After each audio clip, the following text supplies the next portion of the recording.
बढ़ते हुए AK-47 या टॉय, क्यों ये कहा जा रहा है, आइए पूरा मामला आपको बताते हैं। दरअसल लखनऊ से एक खबर है जहां पर संदिग्ध आतंकी आकिब का ऑडियो आया है। आतंकी आकिब का ऑडियो सामने आया है। आकिब से माफी मांगता सुनाई दिया युवक। पुलिस की लापरवाही से फरार है आकिब। दरोगा ने AK-47 हथियार को बताया है खिलौना। यूपी ATS के बड़े खुलासे से हड़कंप मच गया है। बड़ी जानकारी, ISI हैंडलर से जुड़े थे आतंकी गैंग के तार। आतंकी गैंग को मिले क्लीन चिट पर बवाल हुआ है। तो बिजनौर पुलिस की एक बड़ी लापरवाही से सुरक्षा व्यवस्था पर गंभीर सवाल खड़े हो गए हैं। दुबई में बैठे आतंकी आकिब के हाथ में AK-47 वाला वीडियो सामने आने के बावजूद बिजनौर पुलिस ने इसे खिलौना बताकर केस बंद कर दिया। अब यूपी ATS के खुलासे में साफ हुआ है कि वो वही गैंग है जो लखनऊ में ट्रेन डिरेल करने की साजिश रच रहा था। ATS ने ISI हैंडलर्स के प्यालों को दबोचा है जिनका संबंध इसी वीडियो वाले नेटवर्क से था। पूरे मामले में दरोगा की संदिग्ध भूमिका और पुलिस की सतही मॉनिटरिंग ने कानून व्यवस्था की पोल खोल दी है। फिलहाल उच्च अधिकारियों के दखल के बाद मामले ने तूल पकड़ लिया है। तो वो ऑडियो भी हम आपको सुनाएंगे। आइए सबसे पहले आपके सामने वो ऑडियो रखते हैं जिसमें दरोगा ने AK-47 को खिलौना बताया है, यानी एक टॉय। सुनिए जरा। से मैसेज कर रहा हो और वो कर रहे हो तो मैं यार, मैं बताऊं, मैं सॉरी बोल गया यार, सब कुछ बोल गया यार खुदा भी यार इतना नहीं करता है जितना यार तुम कर रहे हो यार। ऐसा नहीं करना चाहिए यार। तुम मेरे मोमिन भाई हो, इसलिए मैं तुमसे सॉरी बोल रहा हूँ। आकिब भाई ये समझ लो यार, अगर कोई कांदू वांदू होता ना तो मैं बिल्कुल भी ना बोलता, समझ गए। अगर तुमने मुझे माफ कर दिया होगा ना, तुम्हें खुदा का वास्ता है, अगर दिल से माफ कर दिया होगा तो अपने भाई के लिए तुम एक रिकॉर्डिंग भेजो।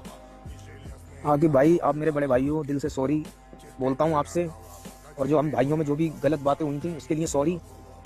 आकिब भाई मैंने ऐसी बात नहीं बोली थी, या आपकी समझ में नहीं आई होगी। ये चीज़ नहीं बोला था कि आप ब्लैकमेल कर रहे हो, ऐसा कुछ भी नहीं बोला है मैंने। और भाई देखो, मैं अपने किसी मोमिन भाई को न नीचा दिखाना चाहता। इस ग्रुप में जितने भी भाई हैं, मेरे मोमिन भाई हैं, मुझे पता है सबको अस्सलाम वालेकुम। और भाई देखो आकिब भाई, मैं आपसे बोल रहा हूँ सॉरी, क्योंकि आप मेरे बड़े भाई जैसे हो। मैंने आपको गलत बोला, आपने मुझे भी बोला था, ठीक है। सारी बात खत्म कर रहा हूँ। आकिब भाई आप मेरे बड़े भाई जैसे हो, आपसे सॉरी भाई। कर ले, तो मैंने तुझसे पहले भी कहा था जाके बात कर मेरे और लौट ले। बने गाड़ी वाली मत दो। ठीक है ओके, मैंने बोल तो दिया भाई, ठीक है। आशीष वर्मा हमारे सहयोगी अधिक जानकारी के लिए हमारे साथ जुड़ चुके हैं। आशीष, पहले जरा तफसील से पूरा मसला क्या है वो हमारे दर्शकों को समझाइए। ये क्या है पूरा मामला? एक युवक है जो कि एक आतंकी से माफी मांग रहा है, उधर एक दरोगा है जो कि AK-47 को एक खिलौना बता रहा है। ये पूरा मसला क्या है? देखिए, ये पूरा मसला अगर उनका समझा जाए कि जिस तरीके से ATS ने अभी बीते दिनों जो 4 लोगों को गिरफ्तार किया है, ये 4 जो संदिग्ध आतंकी हैं, इनकी गिरफ्तारी के बाद से ही ये पूरा मामला एक तरीके से तूल पकड़ता दिखाई दे रहा है। देखिए, ये जो 4 संदिग्ध हैं, इनकी जो मंशा थी, ये मंशा थी रेलवे ट्रैक पे जो बॉक्स होते हैं उनको नष्ट करना था। एक बड़ा हादसा लखनऊ हो, गाजियाबाद हो, मेरठ हो, हर जगह से एक बड़ा हादसा रेलवे ट्रैक पर करना था। गैस से भरे जो गाड़ियां आती हैं, जो सिलेंडर आते हैं, उनको भी कहीं ना कहीं नष्ट करने का इनका पूरा प्लान था। ATS ने समय रहते 4 संदिग्ध आतंकियों को गिरफ्तार किया। गिरफ्तार के बाद उनको NIA कोर्ट में पेश किया और पेशी के दौरान उनको 5 दिन की रिमांड मिली है। 5 दिन की रिमांड के बाद जो उनसे पूछताछ की गई, पूछताछ में खुलासा ये हुआ कि एक वीडियो था 2025 का, यानी कि नवंबर के महीने का वो वीडियो था। वो वीडियो बिजनौर जिले का था। आकिब का वीडियो बताया जा रहा था जो सोशल मीडिया पर काफी तेजी से वायरल हो रहा था। उसमें आकिब जो है वो AK-47 लेकर के अपने साथियों के साथ में दिखा था। इसको लेकर के बकायदा बिजनौर पुलिस ने एक FIR भी दर्ज की थी। लेकिन FIR दर्ज होने के बाद जो विवेचक होता है इसमें, देखिए इसमें सबसे अहम रोल होता है विवेचक का।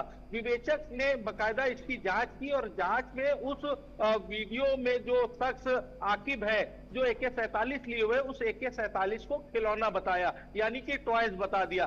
तो अब ऐसे में जब 4 संदिग्धों की गिरफ्तारी हुई और गिरफ्तारी में जब खुलासे हुए तो अधिकारियों के भी पसीने छूट गए। अधिकारियों ने आनंद फानंद में जो दरोगा है, जो SHO है और जो वहां के CO है, तीनों को ही एक तरीके से सस्पेंड कर दिया है, एक कार्रवाई भी कर दी है।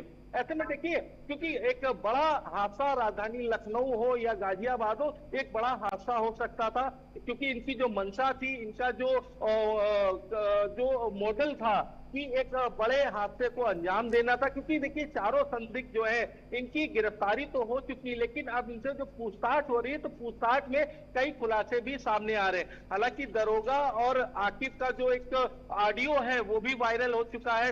हालांकि अब देखना यही होगा कि एटीएस की गिरफ्तारी के बाद जो चारों संदिग्ध की गिरफ्तारी हुई है, उसके बाद और कौन कौन से खुलासे होते हैं, और पुलिस के आला अधिकारी अब जब गिरफ्तारी हो गई आशीष, तो क्या गिरफ्तारी में कोई और जानकारी भी हाथ लगी है कि क्या ये सिर्फ 4 ही संदिग्ध हैं जिनकी गिरफ्तारी हुई है, या फिर इनके जो तार है वो किसी एक बहुत बड़े गैंग से जुड़े हुए हैं, या इनके और भी फरार साथी हैं जो कि लखनऊ में या उत्तर प्रदेश के किसी कोने में छिपे हुए बैठे हैं?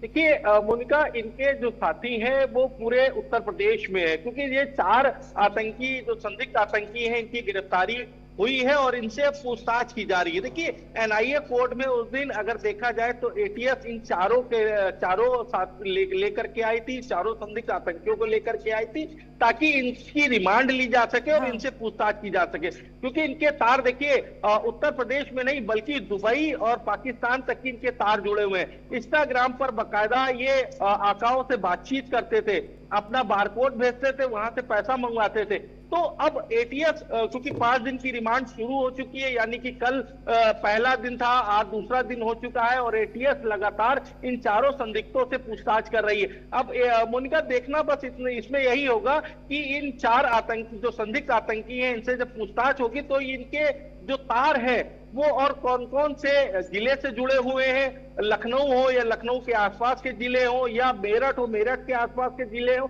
इनका जो तार इनके कहां जुड़े हुए इनके साथ में, और कौन कौन लोग इन्वॉल्व हैं। ये जानकारी बहुत जरूरी है कि इनके तार कहां से जुड़े हैं, और जिस तरीके से आप ये भी कह रहे हैं कि एक तरह का इंटरनेशनल रैकेट भी चला रहे थे, ऐसे में पूरी जांच पड़ताल के बाद ही तमाम जो खुलासे हैं वो हो पाएंगे। चलिए आशीष, जुड़ने के लिए और तमाम जानकारी के लिए बहुत बहुत धन्यवाद आपका। तो हम आपको ये देखिए, ये कंप्लेंट लेटर भी दिखा रहे हैं, पुलिस की लापरवाही से आके फरार हुआ। अभी फिलहाल जो 4 संदिग्ध हैं वो पकड़े गए हैं। एक दरोगा की भी बात सामने है जिसने AK-47 हथियार को एक खिलौना करार दिया है। बहरहाल 4 जो संदिग्ध पकड़े गए हैं यूपी एटीएस के हत्थे, अब उनसे जांच पड़ताल की जाएगी, पूछताछ की जाएगी और तमाम खुलासे होने की उम्मीद है। एक एक कर तमाम खुलासे होंगे जिसके जरिए ये पता चलेगा कि किस तरीके से ये आतंकी एक बड़े रैकेट का हिस्सा थे, किस तरीके से इनकी साजिश थी उत्तर प्रदेश को दहलाने की, या बड़ी घटनाओं में इनका हाथ था, किस तरीके से इनके इंटरनेशनल लिंक भी थे। वो सब यूपी एटीएस की जानकारी में अब एक एक कर सामने आने वाला है। तो जैसे जैसे यूपी एटीएस अपनी जांच पड़ताल को आगे बढ़ा रही है, वैसे वैसे जो तमाम खुलासे हैं